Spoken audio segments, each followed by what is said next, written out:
Okay, we knew Trollins had faces, but they have feet? Hey guys, Jay! Welcome back to the channel. So guys, today a bombshell was dropped on us because, first of all, MOTU News has been going strong this week with news from Teenage Mutant Ninja Turtles. We just did an interview with Freddie Williams II, who is the artist on the mini comics. You guys should definitely check that out. I'll have a link in the description below, which you guys can take a look at. But today Mondo really did drop a bombshell. Orko the Great has been announced, and pre-orders go up tomorrow, everybody. This continues my head-shaking moments with Mondo, really not giving us much time in terms of overall announcements. I mean, we saw the teaser, I think it was like Friday or something like that. It's not much time, to be honest with you, but at the end of the day, a lot of us were expecting this ever since he was showcased at DesignerCon. And today, they give us a few details about how long you're going to be able to be ordering this on the pre-order. It is a timed edition, luckily. And of course, no details on price. Typical Mondo, but what can you expect at this point? Let's take a deep dive into this, guys, and see exactly what was announced on mondoshop.com. And I got to tell you, this one blew my socks off. Let's have a look, everybody. Guys, this is absolutely crazy, and I have to give a huge shout out to my good friend Carlos over at the Badass Reviews. He just sent me this amazing photo, and it literally made my jaw drop. It goes on to say that Orko will be up for pre-order tomorrow at Mondo News. It will be a time exclusive for $235. Now, there is something about that, and I want to get to that a little bit because that actually has not been confirmed yet. So let's see exactly what's happening with this post. Huge thanks once again goes to Carlos. Heading over to the original post on Mondo, there it is, everybody. Mondo News says, for our next trick, new figure in the MOTU 1/6 scale line is the heroic court magician Orko. And of course, this can all be found on their mondoshop.com. Right on the front page, it says Timed Edition 1/6 scale figure. Moving on to the actual article itself, January 22nd, 2024. The Orko 1/6 scale Time Figure Edition on sale information.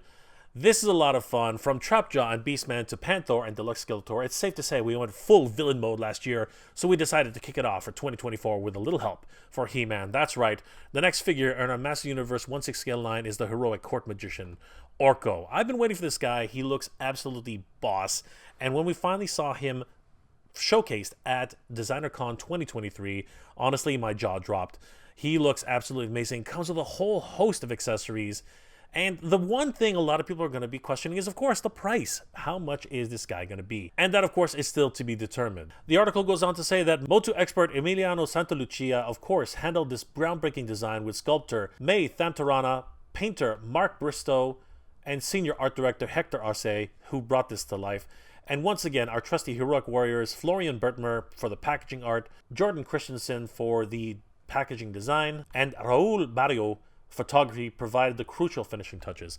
As a bonus and an addition to the main figure, our timed deluxe edition also features classic Orko Dree Elle minifigures and stands, plus Orko's playmate Daimar, the demon. Pre-order for the Orko timed edition will be available from Tuesday, January 23rd at 12 noon Central Time until Tuesday, January 30th at 11:59 a.m. Central Time, only on mondoshop.com. But let's take a deep dive into exactly what Orko looks like for the Master Universe Mondo Special Edition. Wow, there he is, Orko the Great, the Oracle. He looks incredible. He really has that sort of look from the 2000X edition. You know, he's got that waistcoat, some people will call it a vest. He's got that huge O in the center of his chest, which actually is attached by almost a necklace kind of look. I love the soft goods on this figure. He looks amazing. And of course, it looks like he comes with a whole bunch of incredible blast effects. Oh my god, this is crazy.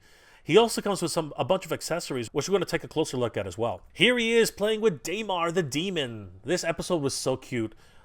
There is a book in Castle Grayskull explaining who Daimar is and the fact that he could bring ultimate ruin to this universe, and if he was ever released into the world. And it's funny because a little bit of love really does make the difference, because Orko showed affection and love to this little creature, this little helpless guy.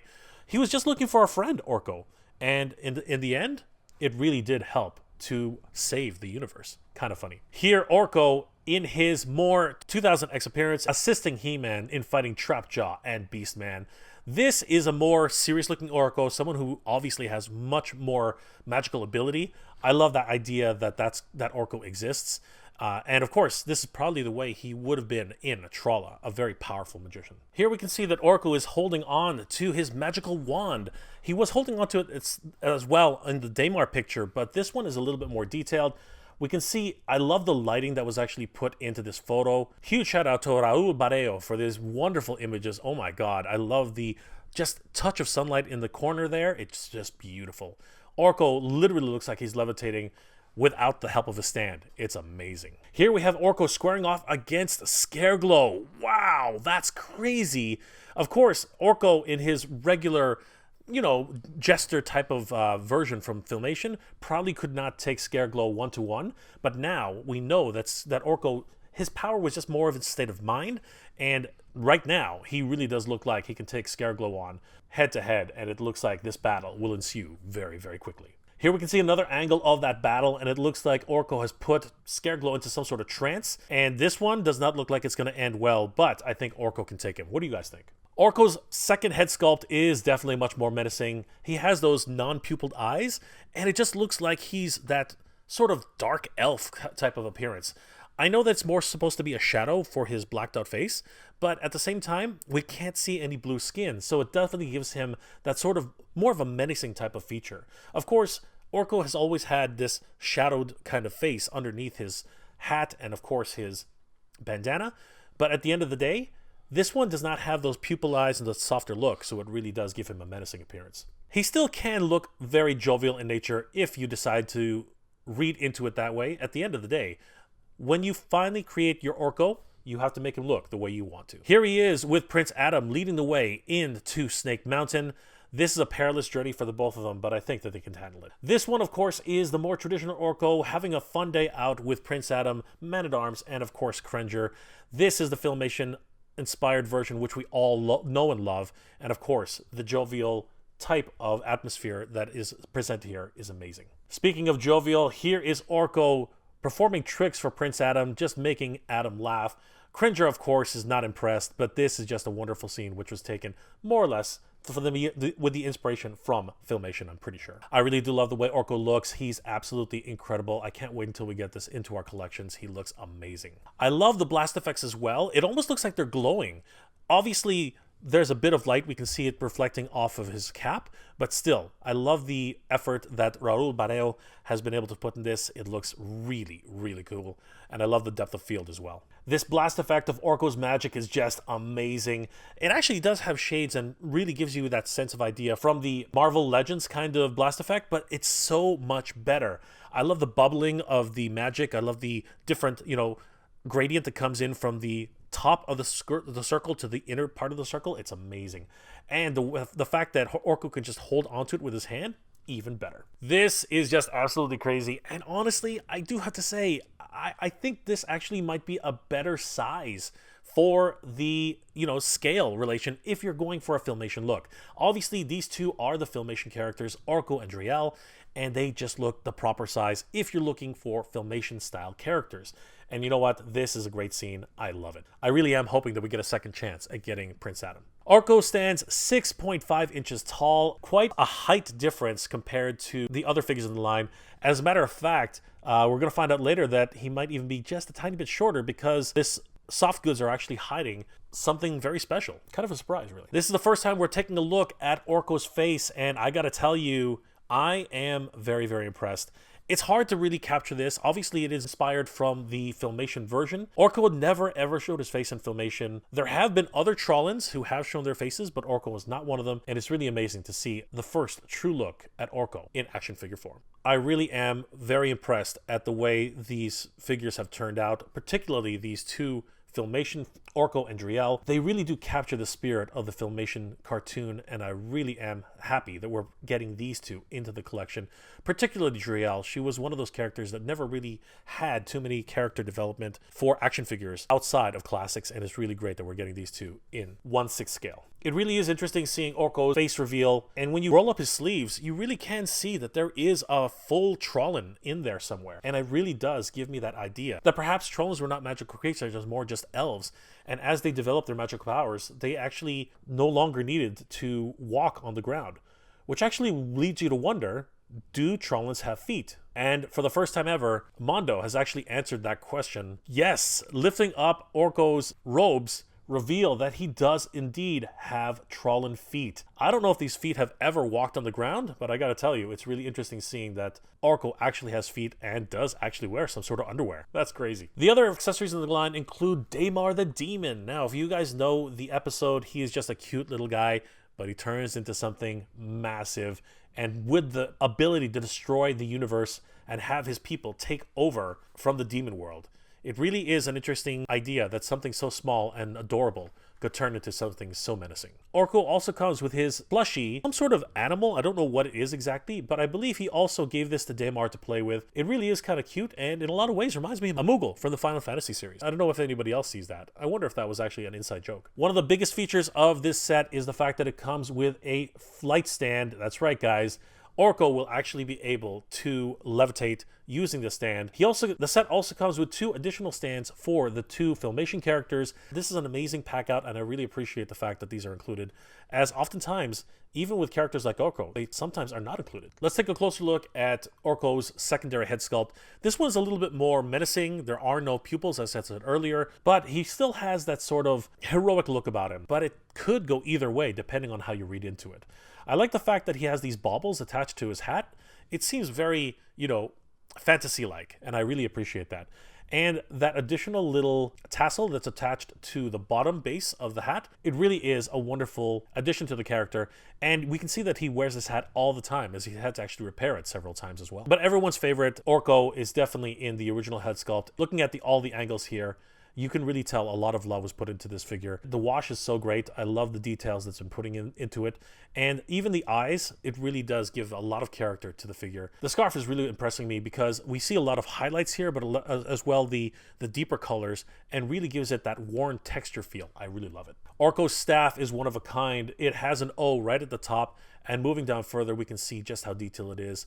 This is a beautiful addition to the character. I believe Orko, in some iteration, I think it was either the comics or perhaps 2000X, where he did wield a staff of power. And I think the top of the staff is an homage to the necklace, which he originally brought with him from Tralla when he was transported to Eternia.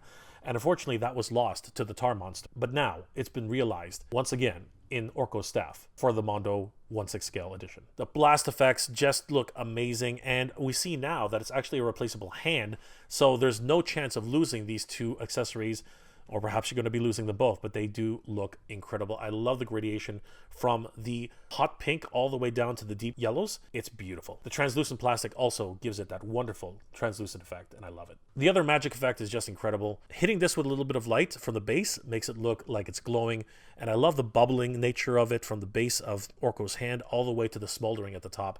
Absolute genius. Orko comes with a plethora of different magical hands.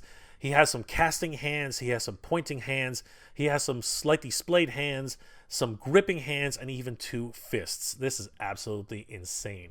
Orko really is a wonderful character and beloved part of the Master Universe, and as a fan, it's really hard to say no to this guy. I love his expressions, and the hands really do help to make that happen, because he just does not have any emote in his face unless you take off the scarf and his hat. And in this way, using those expressive hands really does add a lot of character to this beloved little creature. We can see here how the base attaches to Orko's waist. I like the fact that it is translucent, as some stands are not, and this one really will help give that floating appearance, and I really am appreciative of that. We can see here the size relationship between Prince Adam and Orko. He really does look the part with these 1/6 scale figures, but I do have to say that I think the Filmation size is more in my liking, but of course, putting them up against the more realistic characters, this is the way to go. There really is a great amount of rich detail in this figure. As you can see here, he has some magical crystals on his belt, his little satchel. He also has a couple of small pouches, and if everywhere you look on this character, you just see more and more rich detail. It's amazing. I love this character and really can't wait until we get the opportunity to add him to our collection. Orko comes with everything that you see here. This is an incredible pack out. He of course comes with the figure himself, the 2 additional Filmation style figures, Orko and Dree Elle. He comes with the much featured and much talked about unmasked Orko face. His wand, which of course I mentioned has the magical amulet embedded into it. The blast effects, which are just amazing. Those crazy amount of different swappable hands. That additional swappable face, which is just a little bit more serious.